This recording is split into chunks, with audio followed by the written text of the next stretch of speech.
கெட்டவனை எதிர்த்து நீ ஆரம்பிச்ச இந்த யுத்தத்தை நீயே போய் முடி. உனக்கு அந்த ஆண்டவன் துணை இருப்பான். அவங்களோட சேர்ந்து நானும் இருப்பேன்.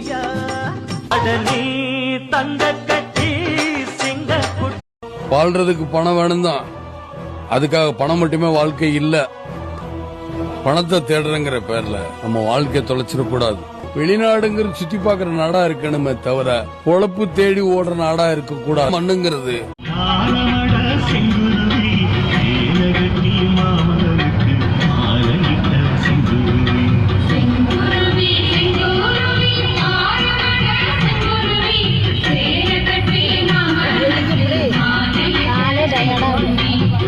Putih